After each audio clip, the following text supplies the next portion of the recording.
마태복음 28장 18절부터 20절입니다. 세 절 말씀이기 때문에 우리 함께 같이 한 목소리로 읽도록 하겠습니다. 읽겠습니다. 시작. 예수께서 나와 말씀하여 이르시되 하늘과 땅의 모든 권세를 내게 주셨으니 그러므로 너희에게 가서 모든 민족을 제자로 삼아 아버지와 아들과 성령의 이름으로 세례를 베풀고 내가 너희에게 분부한 모든 것을 가르쳐 지키게 하라. 보일지어다 내가 세상 끝날까지 너희와 항상 함께 있으리라 하시니라. 아멘. 네, 이제 말씀에 집중을 같이 했으면 좋겠습니다. 오늘은 지난주의 말씀의 연장선에서 메시지를 나누고 싶습니다. 오늘 말씀은 그 주제가 교회에 대한 것입니다. 교회. 지난주에 우리가 성전에 대한 메시지를 같이 나눴던 것을 기억하실 것입니다. 우리가 교회에 대해서 오늘 다루고자 하는 것은 성전과 교회가 연결되기 때문에 그렇습니다. 우리가 지금까지 창세기 출애굽기 말씀을 계속해서 봐왔는데 이 교회를 나눌 때만큼은 출애굽기 말씀을 통해서 교회를 나누는 것이 한계가 있기 때문에 조금 더 명확하게 교회의 의미와 교회의 목적과 교회에 대한 하나님의 마음을 나누기 위해서 신약의 본문으로 말씀을 나누게 되었습니다. 오늘 저희가 함께 본 말씀은 마태복음이라는 말씀입니다. 여러분, 마태복음의 가장 마지막 부분이 오늘 우리가 본 이 말씀입니다. 마태복음이 이렇게 끝납니다. 아시겠지만 마태복음은 예수님의 생애에 대해서 다루고 있는 그런 책입니다. 여러분, 예수님의 생애를 다루고 있는 책이 딱 4권이 있습니다. 마태복음, 마가복음, 누가복음, 요한복음이라고 해서 다 복음이라는 글자가 들어갑니다. 왜냐하면 예수님께서 바로 복음이셨기 때문에 마태가 말하고 싶은 예수님, 그래서 마태의 복음, 이것을 마태복음이라고 부르게 된 거고요. 마가가 말하고 싶은 예수님, 마가의 복음, 이것을 마가복음이라고 말하게 된 것입니다. 우리가 교회에 나오면 복음이라는 단어를 많이 듣는 편입니다. 준호야, 복음 들어봤지? 복음. 네. 복음이라는 것은 여러분 자주 사용하지만 복음의 의미를 잘 모를 수 있기 때문에 간단하게 말씀을 드리면 복음은 기쁜 소식, 좋은 소식이라고 해석할 수 있고요. 굿뉴스, 영어로 말하면 아주 쉬운 단어입니다. 근데 이것이 왜 기쁜 소식 복음이라고 말하냐? 하나님과 사람이 있었는데 하나님과 사람 사이에 죄로 인해서 단절이 됐어요. 더 이상 함께할 수 없는, 하나님이 워낙 거룩하신 분이기 때문에 죄가 있는 상태로 하나님과 함께 거할 수 없기 때문에 우리가 죄를 짓는 중 하나님과 이렇게 분리가 됐습니다. 근데 이 분리된 상태에서 계속 살아가면은 사람은 하나님과 함께하지 못하기 때문에 죽을 수밖에 없다. 이것이 성경이 말하는 거고요. 이 죽음 가운데서 우리가 생명으로 나아가기 위해서 이제 이것이 다시 연합이 돼야 되는데 이 연합이 예수님의 십자가 사건으로 인해서 가능해졌다. 그래서 예수님이 우리에게 살 수 있는 생명의 길을 열어주셨다. 그래서 너무나 기쁜 소식이다. 그래서 예수님이 복음이다. 이렇게 표현을 하는 것이 교회가 말하는, 성경이 말하는 가장 기본적인 복음에 대한 메시지입니다. 그래서 우리가 일반적으로 교회를 다니면 난 구원을 받는다. 예수를 믿어서 구원받는다 라고 말을 하는 것입니다. 예수를 믿어서 구원받는다 라는 이야기에는 사실 몇 가지 전제가 있는 셈입니다. 무슨 전제가 있냐면 우리에게 구원이 필요하다라는 전제가 있는 거고요. 그 구원을 이루실 분이 예수님이라는 전제가 있는 것입니다. 여러분 아시다시피 성경은 둘로 나눠집니다. 구약이라는 책이 있고 신약이라는 책이 있죠. 구약에서는 예수님도 나오지 않고 또 하나 구약에는 교회도 나오지 않습니다. 근데 갑자기 신약이면 예수님이 등장합니다. 예수 그리스도라는 그런 분이 등장합니다. 그리스도는 구원하실 분, 구원자입니다. 예수님께서 이 땅 가운데 오셔서 여러 가지 일하셨지만 정작 그분이 교회를 세우지는 않았습니다. 예수님의 생애를 다루는 사복음서, 아까 말했던 사복음서에서 교회라는 단어가 몇 번 나오는지 검색하면 단 2번 마태복음에만 나옵니다. 교회는 그렇게 많이 등장하지 않아요, 성경에. 그 중에 가장 대표적인 말씀이 이 말씀입니다. 한번 띄워주시겠습니까? 네, 또 내가 내게 이르노니 너는 베드로라. 내가 이 반석 위에 교회를 세우니 음부의 권세가 이기지 못하리라. 주님께서 제자 가운데 한 사람이, 베드로라는 사람이 예수님에 대해서 주는 그리스도시요 하나님 살아계신 하나님의 아들입니다, 라는 신앙의 고백을 들으신 다음에 내가 그러한 믿음을 하는 너 위에 교회를 세울 것이다. 이것이 베드로 한 사람이 아니라 그러한 고백을 하는, 그런 믿음의 고백을 하는 사람들 위에 그들을 통해서 교회를 세우시겠다라고 말씀하신 장면, 이것이 대표적으로 예수님께서 교회에 대해 언급하신 그런 말씀입니다. 근데 여러분, 예수님께서 교회를 직접 세우시지는 않았다라고 말씀드렸습니다. 근데 그분은 뭘 하느냐? 그 교회를 세워나갈 12명의 제자들을 제자 삼으시고 그들에게 참된 진리의 말씀을 가르치셨습니다. 예수님께서 이 땅 가운데 33년을 사셨는데 그 중에 진짜 사역을 하시는, 진짜 하나님의 아들로서 이 땅 가운데 일하신 시간은 단 3년에 불과합니다. 그 3년 내내 하셨던 것이 무엇이냐? 교회를 건축하는 게 아니라, 교회를 세우는 게 아니라 교회를 세워나갈 사람들을 키워나가는 일을 하셨다라는 것입니다. 3년 동안 그들과 함께 지내면서, 여러분, 하나님께서 교회를 세우는 목적이 있겠죠. 교회를 세우고자 하는 목적이 분명히 하나님께 있습니다. 근데 그 목적을 위해서 하나님께서는 사람과 함께 그 일을 해나가려고 하셨고, 사람을 통해서 하려고 하셨고, 그것을 위해서 그들을 양육하십니다. 그리고 이것이 참으로 중요합니다. 그리고 그렇게 3년 동안 예수님께서 제자와 동고동락하며 함께 지내며 삶을 나누셨는데, 그 제자들의 모습이 어떠했는가? 그들이 기대만큼 잘 자라지 않았습니다. 우리가 착각하는 게 있습니다. 예수님만 만나면 우리의 삶이 막 다 한 번에 변할 것 같아요. 막 그런 거죠. 내가 지금 예수님 못 만나서, 예수님 나 좀 만나주세요. 내가 너무 지금 답답합니다. 내 문제가 해결돼야 될 것 같아요. 예수님 나 한 번만 만나주세요. 한 번 만나다가 변할 것 같습니까? 사실 상황이 그렇지 않다는 거예요. 예수님과 3년 동안 함께 지내면서도 제자들의 변화는 너무나 더딘 것이었습니다. 여러분, 교회를 세우겠다라고 말씀하셨던 이 베드로라는 사람만 봐도 알지 않습니까? 그가 이렇게 고백을 하고 이렇게 칭찬받았으나 예수님께서 십자가에 달려 돌아가셨을 때 그 예수의 죽음 앞에 회피하고 침묵하고 저주하며 도망치게 됩니다. 이게 상황입니다. 사람을 변화시킨다는 것이 그만큼 쉽지 않습니다. 예수님께서 처음 제자를 부르시면서 했던 말씀을 드리면, 너희 이제 물고기 그만 낳고 내가 너희로 사람 낳는 어부 되게 할 거야. 나와 함께 사람을 구하는, 사람을 살리는 그런 역할을 하자라고 이렇게 말씀하시고 불렀습니다. 그런데 예수님과 함께 또 3년 동안 그들이 그런 역할을 하지 못했습니다. 자기 믿음도 지키지 못했기 때문에 그들이 무엇을 더 할 수 있겠습니까? 근데 여러분, 예수님의 십자가 사건이 있은 후에 예수님께서 죽으셨습니다. 네, 동윤이에게 이런 얘기가 낯설게 느껴지겠지만 일단은 그냥 한번 들어보세요. 네, 들어보세요. 네, 예수님께서 죽었어요. 근데 죽은 예수님께서 그 전부터 뭐라고 하냐면, 내가 죽은 상태로 있지 않고 내가 부활할 거야 라고 말했습니다. 예수님께서 부활하셨어요. 이 사건이 제자들에게 엄청난 터닝 포인트가 됩니다. 제가 이거 다시 좀 설명드릴 거예요. 부활하신 예수님을 경험하면서 이들의 삶이 드디어 바뀌기 시작했기 때문입니다. 왜냐하면 사람이라면 죽음이라는 것 앞에서 모두가 무릎 꿇을 수밖에 없는데, 죽음이 끝일 수밖에 없는데, 하나님의 아들 예수님께서 진짜로 그 죽음을 이기시고 승리하신 것을 바라보고 그분을 경험하면서 이들의 믿음이 드디어 성숙하게 됩니다. 그 부활하신 후에 예수님께서 제자들 만나서 사역하시고 다시 만나서 그들과 교제하신 후에 마지막으로 하신 말씀이 마태복음에서 오늘 본문의 말씀인 거예요. 다시 한번 본 말씀 보면 이렇습니다.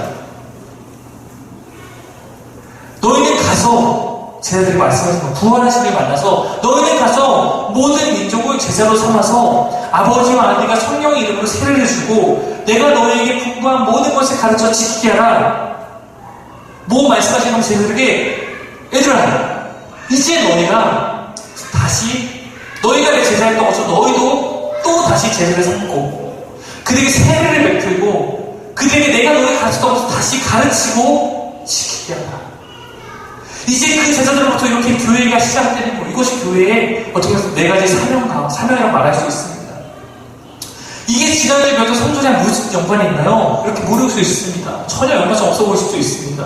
근데 바울이라는 사람이 기록한 신약 성경의 에베소서에 보면 이런 말씀이 있습니다. 다음 말씀 한번 보겠습니다. 우리 한번 같이 읽어볼까요? 시작! 너희는 사도들과 선지자들의 터 위에 세우심을 입은 자라 그리스도 예수께서 친히 못 죽인 돌이 되셨느니라. 그 안에서 거물마다 서로 연결하여 주 안에서 성전이 되어가고 너희도 성령 안에서 하나님이 거하실 처소가 되기 위하여 그리스도 예수 안에서 함께 지어져 가느니라. 자, 여기 보면 두 번째 말씀에 주 안에서 성전이 되어간다라는 말씀이 있습니다. 제가 지난주에 건물이 성전이 아니라 이제 그리스도를 주인으로 모시고 성령님이 거하시는 우리가 성전이다라고 말했습니다. 여기 있는 여러분이 다 성전이라고 말했습니다. 그러므로 이제 우리는 교회의 예배당을 지으면서 성전 건축이라는 표현을 쓰는 것은 옳지 않다라고 말했습니다. 에베소서 2장은 신약에 나타난 하나님께서 교회를 이루시는 방법을 설명하고 있는 그런 부분입니다. 근데 이것이 무엇이냐? 이것이 곧 성전이 되어가는 것이다. 이렇게 교회가 세워져가는 것이고 성전이 되는 것이다. 왜냐하면 교회나 성전이 다 하나의 의미이기 때문에 그렇습니다. 모두 외형적인 어떤 것을 의미하는 것이나 하나님의 마음에 품은 사람들이 성전이요 하나님의 마음에 품은 사람들이 교회이기 때문입니다. 여러분이 성전이고 여러분이 교회다라고 말하고 있는 것입니다. 자, 여러분, 예수님의 제자를 통해서 만드신 교회가 어떤 모습이었는지 아까 말씀 다시 기억해보면 제자가 제자를 삼는 것, 세례를 베푸는 것, 하나님의 말씀을 가르치는 것, 그리고 함께 그것을 지켜나가는 것, 이것이었어요. 하나님께서 교회를 이제 만든 것, 교회가 이런 것이다 라고 말씀하실 때 구약에 있는 성막이나 성전처럼 건물을 이렇게 짓고 치수는 이렇게 짓고 재료는 이걸로 짓고 이렇게 말하지 않습니다. 이 네 가지는 다 뭐에 대한 거냐면 사람에 대한 거예요. 제자 삼고 세례를 베풀고 가르치고 지키게 하는 건 다 모두 사람에 관련된 거예요. 더 이상 건물로서의 교회가 의미를 지니지 않는다라는 것입니다. 제자들에서 사람 낳는 어부가 되라고 말했습니다. 하나님 나라로 사람을 추천하고 계신다라는 것입니다. 에베소 2장의 교회 모습을 좀 더 살펴봅시다. 여기 보면 맨 1절 보면 사도들과 선지자들의 터라는 거 중요합니다. 사도들과 선지자들의 터 위에 교회가 세워진다라고 했습니다. 이것은 아까 같이 건물은 아니지만 건물이 세워져가는 이미지를 통해서 교회를 세우는 교회 말하는데 그 교회에서의 인간 관계가 사도들과 선지자들의 터 위에 교회들이 세워져가는 모습으로 하나님의 교회를 이루어져야 한다라고 말하는 것입니다. 교회의 설립 그리고 교회 유지에 있어서 중요한 역할을 할 사람들이 있다라는 것입니다. 여러분, 예수님께서 그분의 사역을 통해서 교회를 세우기 원하셨죠. 예수님께서 만약에 교회를 세우는 것에만 목적을 갖고 있었다면 예수님이 부활하신 후에 어떻게 해야 했을까? 어떻게 해야지 효과적이었을까? 부활하신 것을 열심히 광고했으면 됩니다.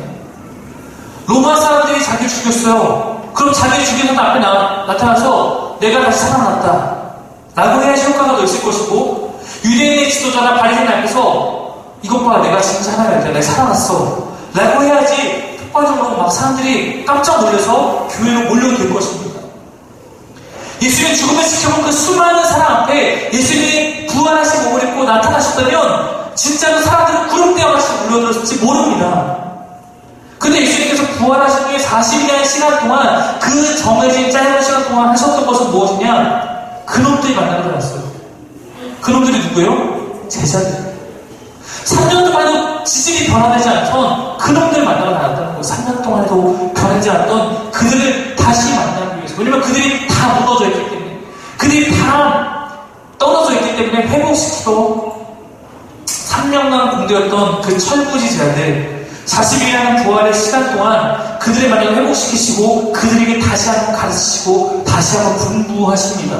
그 사람들이 교회를 세우는 데 있어서 중요하기 때문입니다. 사도들과 선지자들의 터 무엇입니까? 그들이 바로 그 교회의 초석이 되기 때문에 그렇습니다. 여러분, 그렇게 하셨기 때문에 역효과가 있었습니다. 무슨 역효과가 있었냐면, 빌라도나 대제사장들은 예수님이 살아난 것이 거짓말이다. 왜냐면 예수 살아난 것을 봤다는 사람이 누구밖에 없어요? 제자들밖에 없는 거예요. 제자들이 너네들 거짓말하고 있지, 살았으면 나타나야 될 거 아니야. 왜 너희만 봤다 그래? 이렇게 나온 것입니다. 지어낸 이야기다라고 말합니다. 근데 여러분, 우리가 부인할 수 없는 예수님이 진짜 부활했다는 증거가 있어요. 그게 뭔지 아십니까? 사람들이 아무리 거짓이다 말해도 부인할 수 없는 증거가 있어요. 그게 뭔지 아십니까? 그놈들의 변화입니다.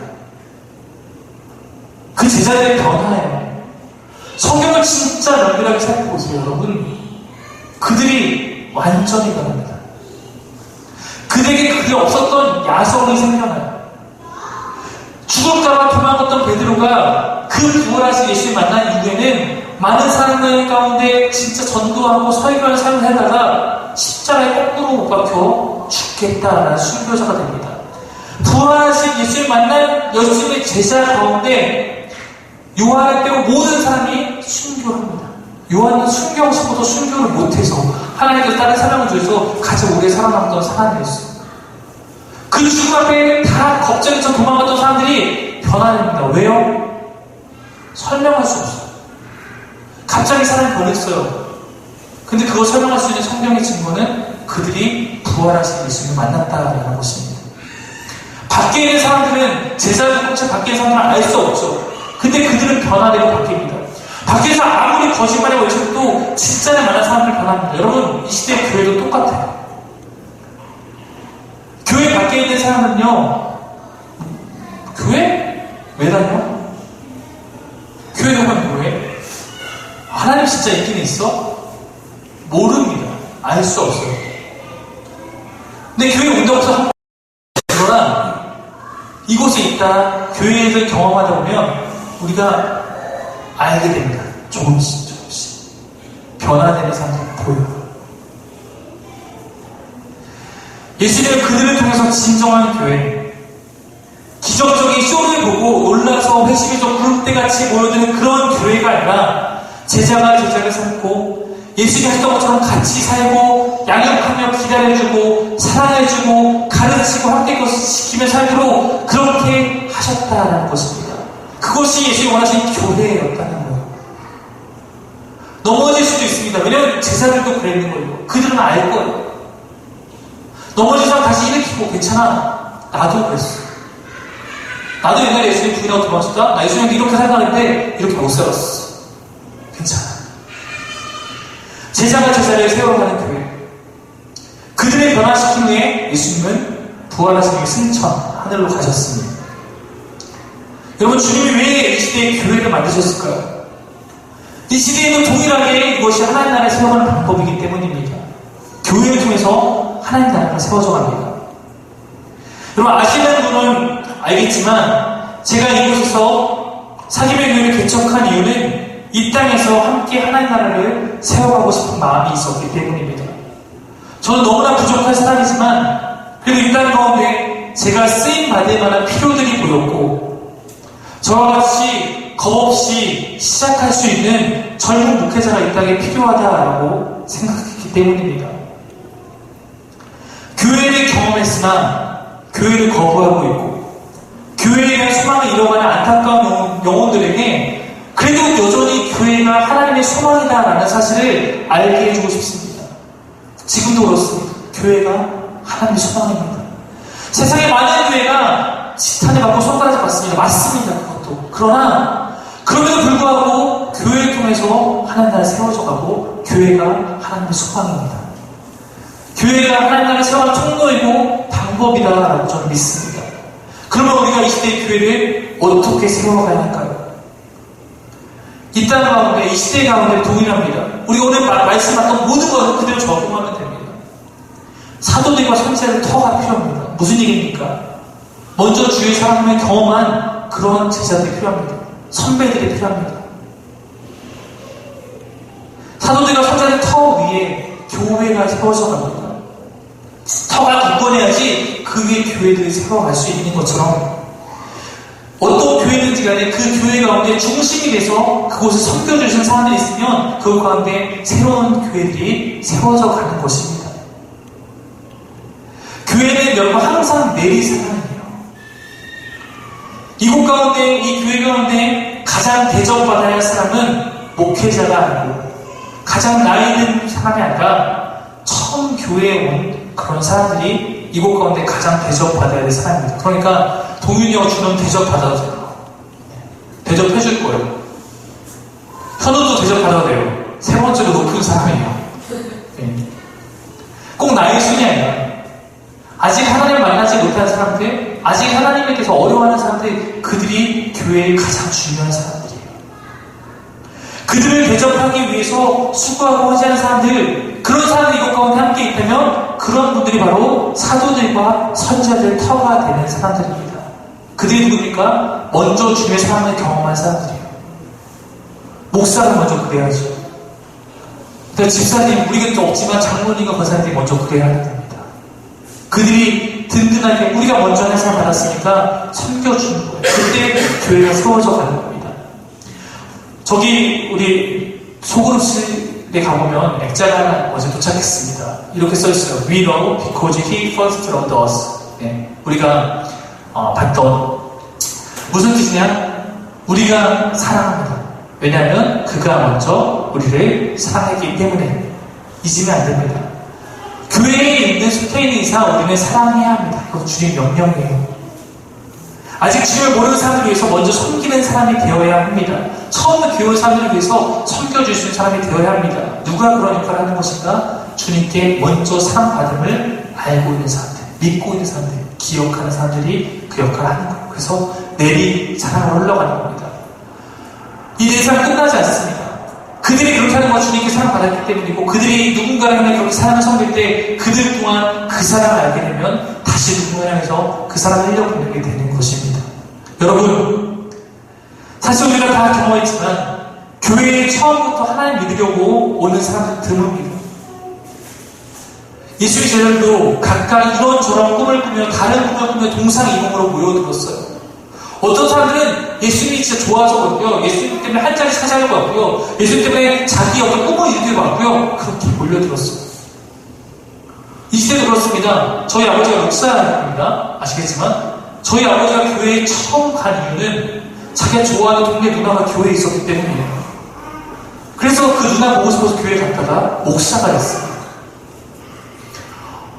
지난번에 우리 기타 쳤던 그 친구는 교회에 기타 치러 왔다가 군대에서 기타 칠 곳이 하나도 없어서 그래서 지금은 하나님 섬기고 찬양하는 그런 예배자가 됐어요.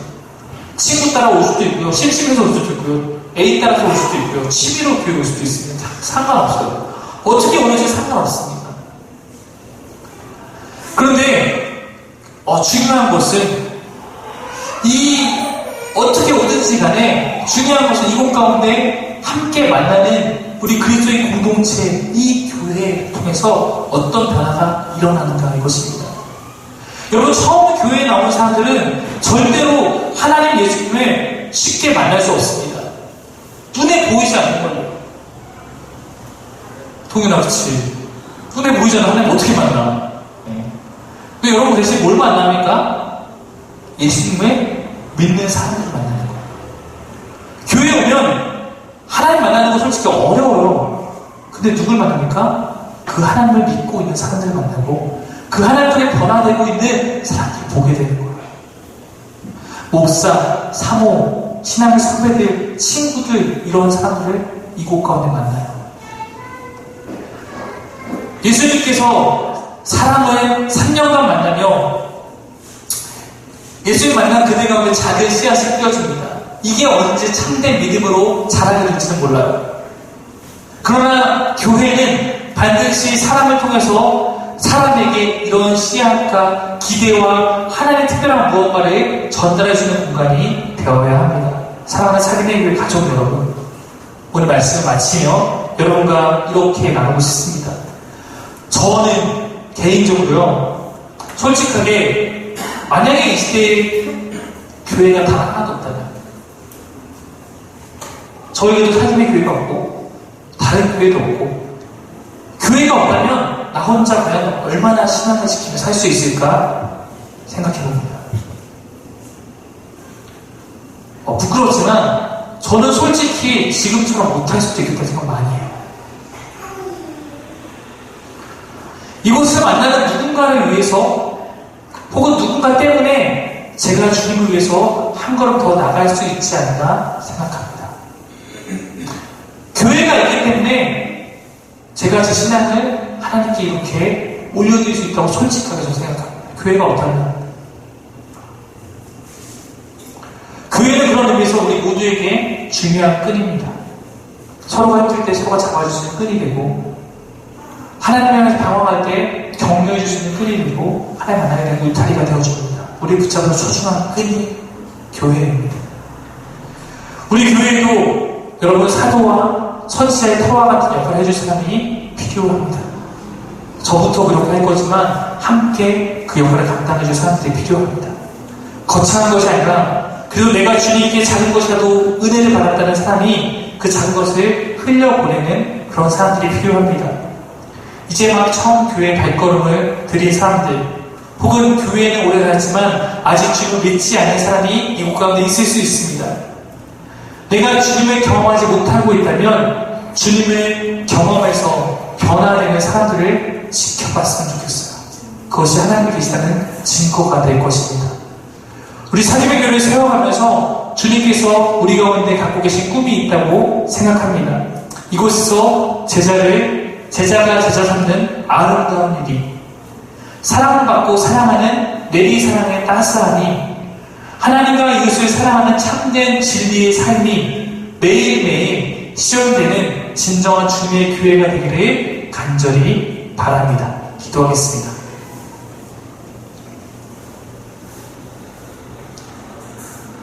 하나님께서 이 땅 가운데 교회를 두셨습니다. 그리고 이렇게 교회를 세워가야 한다라고 말씀하셨습니다. 근데 많은 교회가 말씀 속에서 하나님 주신 방법대로 교회를 세워가는 것이 아니라 세상의 경영의 방법에 따라서 사람의 지혜와 노하우에 따라서 갈 때가 있습니다. 주님, 우리 사귐의 교회를 지켜주셔서 우리가 말씀에 따라서 말씀에서 가르치신 방법대로 주의 교회를 세워갈 수 있도록 인도하여 주옵소서. 사도와 선지자 터와 위에 교회가 마디마디 연결되어 아름답게 형성되어 가고 제자가 제자를 돕고 세례를 베풀고 주의 말씀을 가르치고 함께 지키기 위해서 노력할 수 있는 하나님과 이웃을 진정으로 사랑함이 이곳 가운데 가득할 수 있는 그런 교회가 되기를 원합니다. 그래서 혹시 힘들어하고 답답하고 교회를 떠나고 싶고 하나님에 향한 갈급함이 있는 심령들이 이 교회를 통해서 이곳에 있는 사람을 통해서 하나님을 경험하고 알아가고 배워갈 수 있도록 인도하여 주옵소서. 지금은 사랑을 받는 사람이 언젠가 어떻게 사랑을 실천할지 모르는 그런 믿음의 시간들이 필요할 수 있도록 인도하여 주시고 그런 주의 길대로 하나님께서 건강하게 살아가는 사귐의 교회 될 수 있도록 인도하여 주옵소서. 감사드리며 예수님의 이름으로 기도드립니다. 아멘. 네, 사귐의 편지를